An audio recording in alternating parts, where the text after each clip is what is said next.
know, it's a bit like your house. Do you want to sell your house? I don't want to sell mine. But if somebody offered me the right price, I might be prepared to think of it.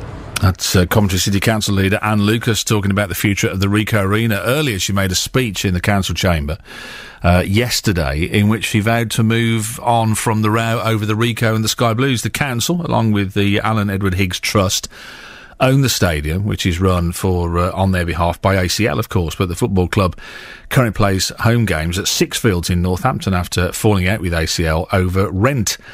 Councillor Lucas says the Ricoh's owners can't or won't deliver the solution that fans are calling for. They want complete, unfettered ownership of the arena and freehold to boot. Now, that's not on the table, not to the football club or anybody else who might be interested.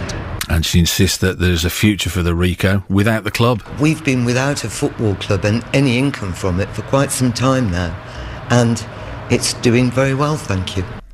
Listening to that, Sky Blues non-executive director Mark Labovitch joins us on the show. Morning, Mark. Hello, Shane. Thanks for being with us this morning. To me, I don't know what it sounds like to you, but to me it sounds like the council, Councillor Anne Lucas, drawing a line in the sand and saying this is the last chance saloon for us to get round the table. We've got to move on. Do you hear it as that as well? I'm not sure what to make of it, actually. A lot of it seemed to be in some kind of code, and I'm still scratching my head about what all of it means. I mean, I think a lot of people, not just me, felt there was a great big drumroll build-up to this by some councillors tweeting, by the Coventry Telegraph, and I was expecting some kind of major breakthrough announcement. So, in a way, that was a bit disappointing. I mean, could I pick up on a couple of... Of course, yeah, absolutely. In the speech, and also some clips that you've played. Yeah. Again, a lot of it wasn't clear. So when Anne talks about unfettered ownership isn't available for anyone, and then she talks about selling, you know, it's like selling your house. You would sell if you were offered the right price. Yeah. Now, anyone, this isn't just the football club or just Seesaw, but I mean any buyer of the stadium will want to own it.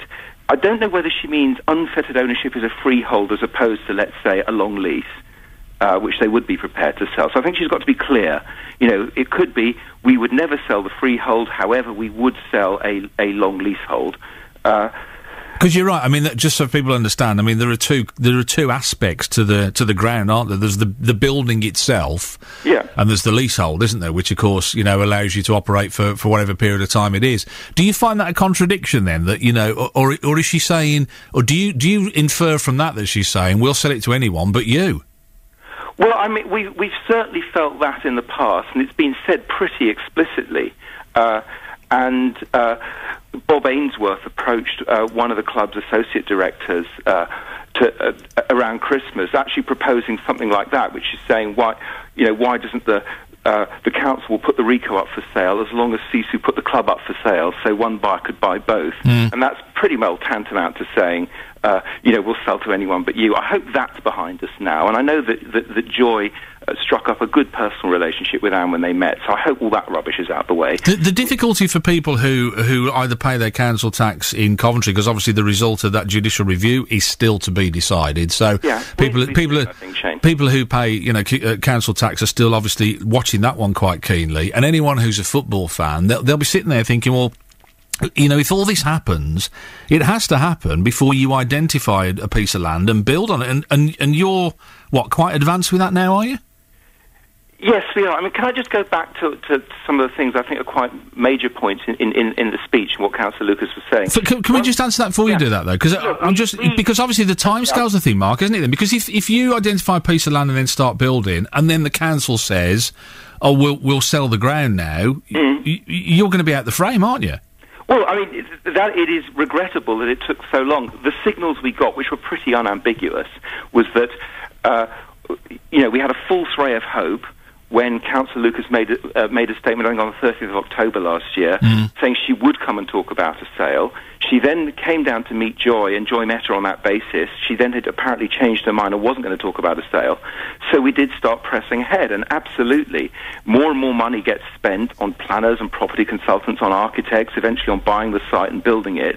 And I would say that if the council wanted to sell the stadium to the club, which, I've always hoped they would, they would get on with it before too much money gets spent on building a new stadium. But that is very advanced. So given that she said this now and said, look, we would consider selling the ground, well, isn't there an imperative for you to get stuck in there and get around the table again and start talking? Again, as you know, I'm an independent director. I've always made it my business to find out what the truth is, what's going on, and I've talked to very senior people at the council a lot to try and find out what the position is. I'm not sure they're exactly sure, and I'm not sure what we can tell from this speech. There's one thing I do want to pick up on, though, just on a quote that you just played from Councillor Lucas, which is about you don't want to sell your house, but if someone made you an offer. Look, it really doesn't work like that. What we need here is a clear statement that the council is prepared to sell. Then what you do is, having established that, is each side, the seller and the prospective buyer, each appoint a chartered surveyor who carries out an independent valuation, and then you've got a ballpark to start negotiating. But there's nothing. It's not a question of making an offer. There's nothing to stop you doing that, though, is there? There's nothing written down, or there's no law that you'd be breaking. If you were to say, we're going to get an independent valuation, you know what it's worth, probably 10 times better than I do. There's nothing to stop you putting an offer in, is there? No, it's not a question of the law. It's a question of the sensible way to get a deal done that gets the best value for taxpayers, and that is you have to have experts value it independently.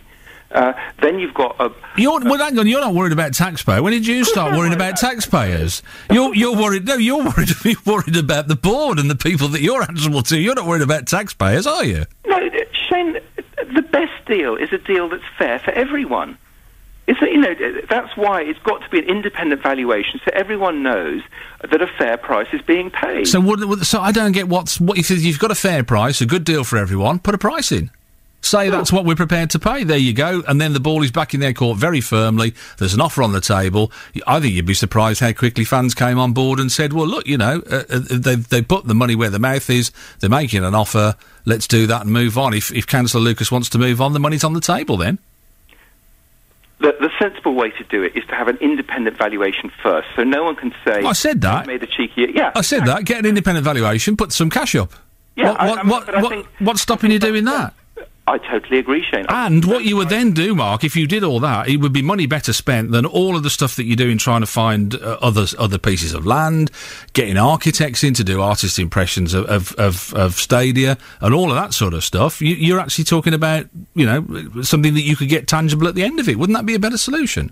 Well, it would be, but I would want negotiations that actually went well without a great shouting match at the beginning about the price, and the way for negotiations to go well and actually have a chance of getting somewhere quickly is if each side starts with getting an independent valuation done, so no one's arguing about that. You can actually work. You can get to an agreement on price pretty quickly. All right, the fans are sitting there this morning saying, "Brilliant, let's get an independent valuation done." Can we make that happen? How do you start the ball rolling on that one? Do you have to approach the council? It's very simple, Shane.